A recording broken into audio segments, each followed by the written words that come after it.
నమస్కారం news plus టీవీకి స్వాగతం. నేను మీ విజయదాస్. వ్యక్తిగత దూషణలు చేయడానికి ప్రెస్ మీట్ పెట్టాడు. మళ్ళీ ఇప్పుడేమో రోజుకి గంటన్నర ప్రెస్ మీట్ పెడుతున్నాడు.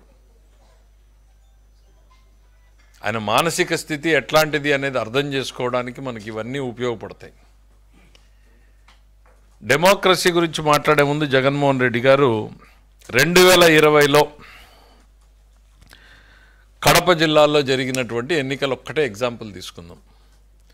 79% జెడ్పీటీసీలు ఏకగ్రీవంగా జరిగాయి.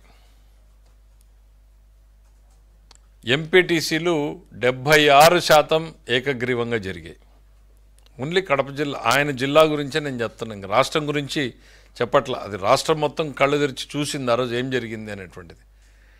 79% జెడ్పీటీసీలు 76% ఎంపీటీసీలని ఏకగ్రీవంగా చేసుకున్నటువంటి మీరు ఈరోజు డెమోక్రసీ అంటూ పెడబొబ్బులు పెడుతూ పొర్లుదండాలు పెడతా ఉంటే ప్రజలు నవ్వుకుంటున్నారు. మీరు డెమోక్రసీ గురించి మాట్లాడితే దయ్యాలు వేదాలు వల్లించినట్టు అవుతా ఉంది. ఇది ఈ ఎన్నికలకి స్టేట్ ఎలక్షన్ కమిషనర్ ఎవరు? మీరు నియమించిన వ్యక్తే. ఏదో కొత్తగా వచ్చి ఎవరినో అక్కడ పెట్టి లాస్ట్ టైం అంటే ఏదేదో మాట్లాడారు. ఎవరు లేదే, సేమ్ పర్సన్. మీరు నియమించిన వ్యక్తుల మీద కూడా మీకు నమ్మకం లేదా? అఫ్కోర్స్ ఆ అవకాశం ఉంది. ఎందుకనంటే తల్లిని చెల్లిని కూడా నమ్మేటువంటి పరిస్థితుల్లో లేనప్పుడు ఇక మీరు నియమించిన వ్యక్తుల్ని మీరు ఏమాత్రం నమ్మరు. అది మీ క్యాడర్ తెలుసుకోవాలి. మీరు ఎవరిని నమ్మరు అనేటువంటిది మీ క్యాడరు, మీ లీడర్లు తెలుసుకుంటే మంచిది. వాళ్ళ భవిష్యత్తు అన్న బాగుంటుంది. 30 సంవత్సరాల తర్వాత, దాదాపు 40 సంవత్సరాల తర్వాత పులివెందల్లో డెమోక్రటిక్గా ఎన్నికలు జరిగాయి. దానికి బెస్ట్ ఎగ్జాంపుల్ 11 మంది నామినేషన్లు వేశారు. ఒకరు కాదు, ఇద్దరు కాదు, 11 మంది నామినేషన్లు వేశారు. మీరు నిజంగా ఫోర్స్ చేయాలి అనుకుంటే మీలాగా ఏకగ్రీవం చేసి ఉండొచ్చు, లేదు ఇతరులు వేయకుండా ఆపుండొచ్చు. 11 మంది నామినేషన్లు వేశారు అనంటేనే ఎన్నికలు ఎంత స్వేచ్ఛగా జరుగుతాయన్నటువంటి నమ్మకం కలిగిందో ఆ క్యాండిడేట్లు పోటీ పడ్డం చూస్తేనే అర్థమవుతుంది.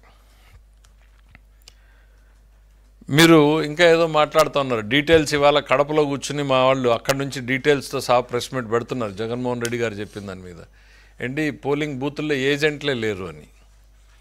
అంటే ఎంత కాన్ఫ్లిక్టింగ్గా మాట్లాడతారంటే 11 మందికి ఒక్కొక్కరికి ఇద్దరిని ఇచ్చారు ఏజెంట్లు. ఒకరు ఏజెంటు, ఒక రిలీవింగ్ ఏజెంట్ ఇస్తే అందరూ బూతుల్లో ఉన్నారు.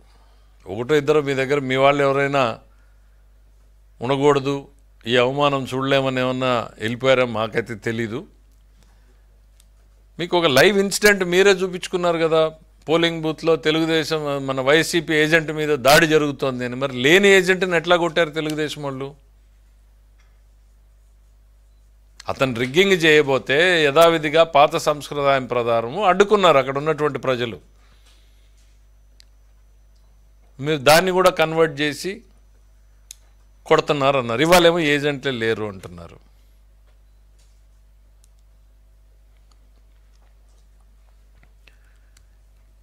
ఇంకా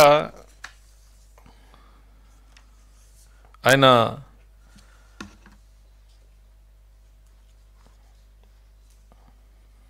వాళ్ళ పార్టీకి సంబంధించినటువంటి ఒక 2-3 పోలింగ్ బూతుల్లో మాకు నమ్మకం జరగలేదు, ఎన్నికలు సరిగ్గా జరగలేదన్న నమ్మకం అని అంటే వాటికి రీపోలింగ్ కూడా ఇచ్చింది ఎన్నికల కమిషన్.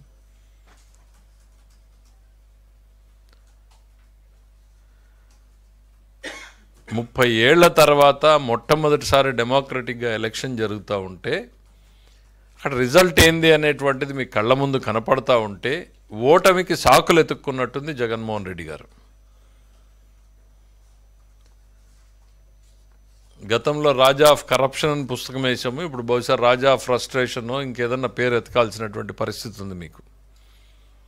ఈ ఫ్రస్ట్రేషన్ కారణాలు 1 కాదు 2 కాదు, రోజు రోజుకి మిమ్మల్ని వెంటాడుతున్నటువంటి భయం మీ ఫ్రస్ట్రేషన్ కారణమని మేము నమ్ముతున్నాం.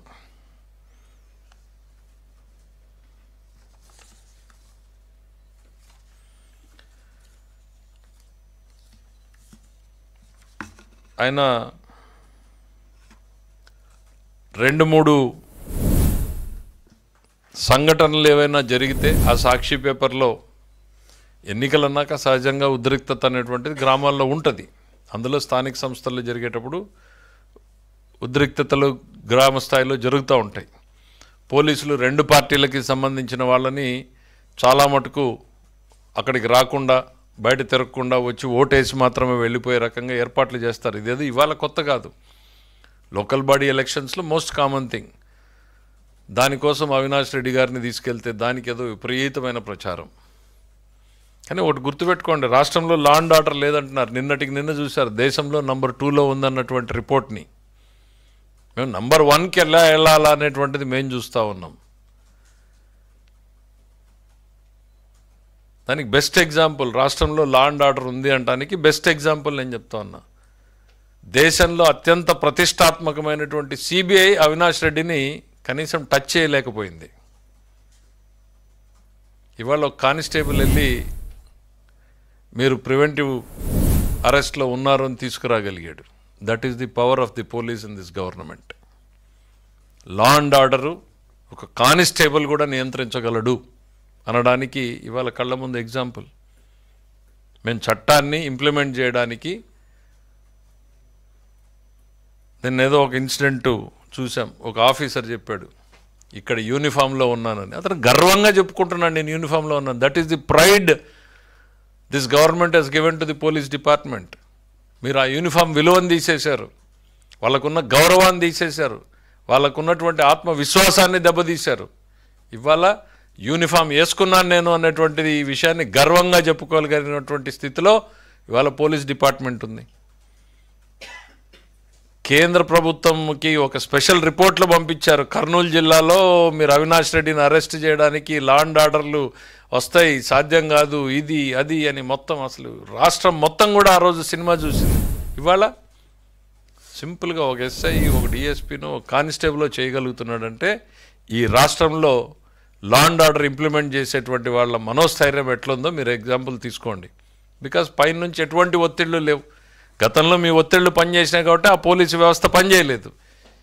ఇవాళ స్వేచ్ఛాయుతంగా ఉన్నారు కాబట్టి పోలీసు ఫ్రీగా ఫేర్గా పనిచేసేటువంటి పరిస్థితులు వచ్చినాయి. ఇవన్నీ మీకు నచ్చవు. డెమోక్రసీ మీద అసెంబ్లీలో కూడా కావాలంటే ట్రైనింగ్ క్లాస్ పెడతాం. మీరు మీ ఎమ్మెల్యేలు అటెండ్ చేయండి. మొదటిసారి మీరు డెమోక్రసీ, కాన్స్టిట్యూషను, చట్టాల గురించి మాట్లాడుతూ ఉంటే మాకు చాలా సంతోషంగా ఉంది. వాటి గురించి మరింత లోతుగా అసెంబ్లీ ట్రైనింగ్ సెషన్స్ పెడదాం, రండి. అసలు ఎన్నికలు ఎట్లా జరుగుతాయనేటువంటిది మొట్టమొదటిసారి పులివెందుల ప్రజలు చూశారు. ఇంత స్వేచ్ఛగా ఎన్నికలు జరిగినందుకు వాళ్ళు పండగ చేసుకుంటున్నారు. మీకు ఇబ్బందికరంగా ఉండొచ్చు, మీ పునాదులు కదులుతూ ఉండొచ్చు. మీరు ఇన్ని సంవత్సరాలుగా అక్కడ భయం అనేటువంటి దాన్ని ఏదైతే నిర్మించారో ఆ భయంని ఇవాళ పోలీసు వ్యవస్థ కావచ్చు, స్వేచ్ఛాయుత ఎన్నికల సంఘం కావచ్చు, ఆ భయాన్ని పారదోలి స్వేచ్ఛాయుతంగా ఎన్నికలు జరిపేటువంటిది వచ్చినప్పుడు భయం మీకు మొదలైంది. ఇప్పుడు ప్రజలకు భయం పోయింది, భయం మీకు మొదలైంది అనేటువంటిది జగన్మోహన్ రెడ్డి గారికి తెలియజేస్తున్నాం. ఇక గత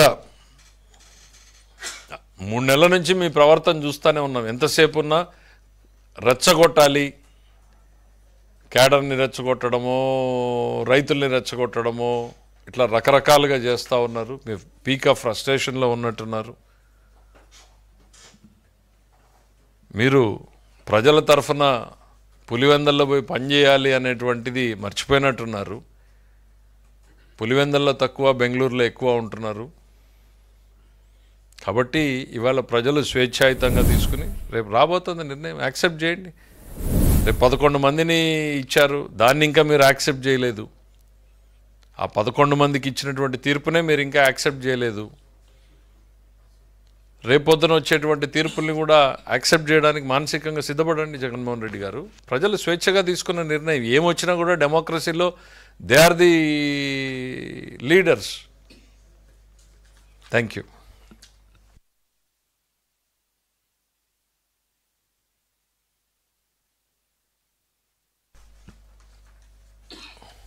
ఆడలేక మధ్యలో ఓడు అన్నట్టు ఇవాళ వాళ్ళు అక్కడ పర్ఫామ్ చేయలేకపోతున్నారు. దానికి పోలీసుల్ని బ్లేమ్ చేయడం ఎందుకు? ఓటమికి కారణాలు ఎత్తుక్కోవడం కాదా ఇది? మరి మా రామ్ గోపాల్ రెడ్డిని కూడా అరెస్ట్ చేశారు కదా, మా లీడరే కదా, మా ఎమ్మెల్సీ కదా, మా లీడర్లను కూడా డిటైన్ చేశారు కదా. ఇది సహజం. లా అండ్ ఆర్డర్ కోసం పోలీసులు ఇరుపక్షాలని డిటైన్ చేస్తారు. ఎవరు ఓటేయాలో వాళ్ళని మాత్రమే వెళ్ళి ఓటేసేటువంటి పరిస్థితి పెడతారు తప్ప ఇంకా బియాండ్ దట్ పోలీసులు ఏమీ పాత్ర చేయలేదు కదా అక్కడ. అంటే మీరు మొన్నటిదాకా అదొక శత్రు దుర్భేద్యమైనటువంటి అన్నట్టుగా అక్కడికి ఎవరు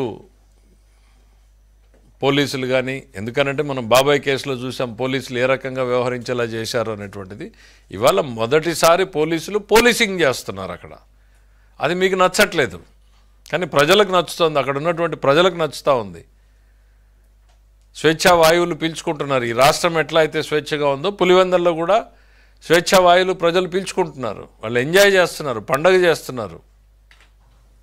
రాహుల్ గాంధీకి రేవంత్ రెడ్డి మధ్యలో హాట్ లైన్ నడుస్తుంది చంద్రబాబు గారిది. అందుకే ఆంధ్రప్రదేశ్లో గత ఎలక్షన్స్ గురించి మాట్లాడలేదని జగన్మోహన్ రెడ్డి అన్నారు. కూడా మాట్లాడలేదు. ఇక్కడ అవినీతి ఏ సబ్జెక్ట్ గురించి? ఆంధ్రప్రదేశ్లో జరుగుతున్న అన్ని విషయాల మీద కాదు, దొంగ ఓట్ల గురించి రాహుల్ గాంధీతో తెలుగుదేశం పార్టీ. జగన్మోహన్ రెడ్డి గారికి ఎట్లాంటి ఆలోచనలు వస్తాయో నాకు నవ్వు వస్తుంది. అరే, భారతదేశంలో ఓట్ల చోరీ, దొంగ ఓట్లకి మూలం ఎక్కడయ్యా? కేర్ ఆఫ్ వైఎస్ఆర్సీపీ కదా, జగన్మోహన్ రెడ్డి కదా. 5 ఏళ్లలో నువ్వు చేసినటువంటి అరాచకాలకు చివరికి ఏం జరిగింది? మా ఉరవకొండలోనే మొదలైంది కదా. 10,000 ఓట్లను తొలగించాలని మీరు పిటిషన్ పెట్టలేదా? తొలగించింది సిద్ధం కాదా? దాని మీద సెంట్రల్ గవర్నమెంట్ కేంద్ర ఎన్నికల సంఘం నుంచి ఓ కార్యదర్శి వచ్చి బిఎల్ఓలకు సస్పెండ్ చేసి తర్వాత 2 జెడ్పీసీఈఓల్ని సస్పెండ్ చేసింది మర్చిపోయారా? విశాఖపట్నం మర్చిపోయారా? మా పర్చూరు మర్చిపోయారా? తిరుపతి మర్చిపోయారా? దొంగ ఓట్లకి, ఓట్ల చోరీకి, ఓట్ల తొలగింపుకి పునాదులు మీరే. ఇంక రాహుల్ గాంధీ ఏం మాట్లాడతాడు పాపమైన? లేని సబ్జెక్టు, ఆ సబ్జెక్టుకి కర్త కర్మ క్రియ మీరే. ఈ సంవత్సరంలో ఒక ఓటు పెరిగిందో ఒక ఓటు తగ్గిందో మేమైతే చూసుకునే పరిస్థితిలో లేం. ఎందుకంటే మేము ప్రజల్ని నమ్ముకున్నాం, ఈ దొంగ ఓట్ల కార్యక్రమాల్ని నమ్ముకోలేదు. మేము ప్రజల్ని నమ్ముకున్నాం, మీరేమో దొంగ ఓట్ల కార్యక్రమాన్ని నమ్ముకున్నారు. ఎన్నికల సంఘంలో చావు దెబ్బతిన్నారు. గతంలో 2 ఆఫీసర్లను సస్పెండ్ చేసింది. ఈ రోజు వరకు కూడా వాళ్ళకి పోస్టింగ్లు లేవు. మేమే అయ్యా కనికరించండి, ఇంకేదో తప్పులు చేశారు, అయిపోయింది, బుద్ధి వచ్చి ఉంటుందిలే, 2 ఏళ్ళు 3 ఏళ్ళు అయిందని చెప్పాల్సిన పరిస్థితికి మేమే వచ్చాం.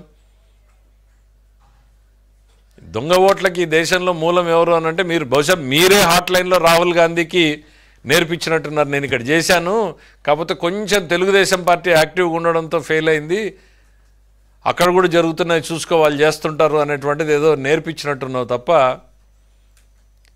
మాకు ఎవరితోనూ ఉండాల్సిన పని లేదు. ఈరోజు కేంద్ర ప్రభుత్వంలో ఎన్డీఏ కూటమిలో బలమైన భాగస్వామిగా ఉన్నాం, నమ్మకమైన భాగస్వామిగా ఉన్నాం. ఈ రాష్ట్ర అభివృద్ధి కోసం ఎన్డీఏ కూడా బ్రహ్మాండమైనటువంటి సపోర్ట్ చేస్తూ ఉంది. కాంగ్రెస్ వ్యతిరేక పునాదుల మీద వచ్చినటువంటి పార్టీ మాది. దానికి ఇంత డొంక తిరుగుడు ఎందుకయ్యా రేవంత్ రెడ్డి గారు? అవును, ఆయన ఈ వాజ్ ఏ పార్టీ మెంబర్ ఒకప్పుడు. మరి మీరు కేసీఆర్ గారు మీరు అవ్యాజ్యమైన ప్రేమలు కనపరుచుకున్నారు కదా, మీ కౌగిలింతలు ఏమైపోయినాయి? మీ ప్రేమలు ఏమైపోయినాయి? మీ లావాదేవీలు ఏమైపోయినాయి? ఎన్నికల్లో ఒకరికొకరు ఇచ్చిపుచ్చుకునేటువంటివి ఏమైపోయినాయి? గిఫ్ట్లు, రిటర్న్ గిఫ్ట్ల గురించి మీరు ఇద్దరూ మాట్లాడారు కదా, బహిరంగంగానే మీ సంబంధాలు చెప్పుకున్నారు కదా.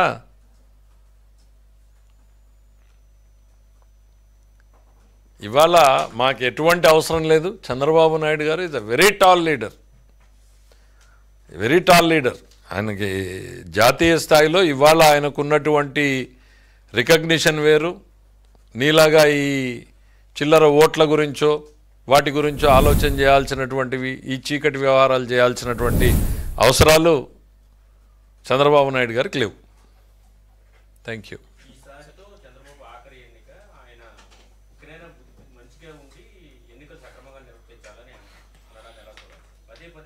అసలు జగన్మోహన్ రెడ్డి గారు నెక్స్ట్ ఎన్నిక చేస్తాడా? వాళ్ళ పార్టీ అధ్యక్షుడు మారతాడా? ఆయనే పార్టీ అధ్యక్షుడిగా కంటిన్యూ చేస్తాడా? చంద్రబాబు గారికి చివరి ఎన్నిక అని మాట్లాడుతున్నాడు. డెమోక్రసీలో కంటెస్ట్ చేసే అవకాశం ఉంటుందా? ముందు ఆయన్ని తేల్చుకోమను. మా గురించి మాట్లాడే ముందు తెలుగుదేశం పార్టీ 40 సంవత్సరాల పాటు ఎన్నో ఆటుపోట్లను ఎదుర్కొని నిలబడినటువంటి నాయకుడు చంద్రబాబు నాయుడు.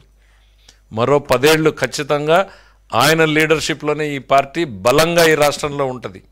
ఆయనే ముఖ్యమంత్రిగా ఉంటాడు.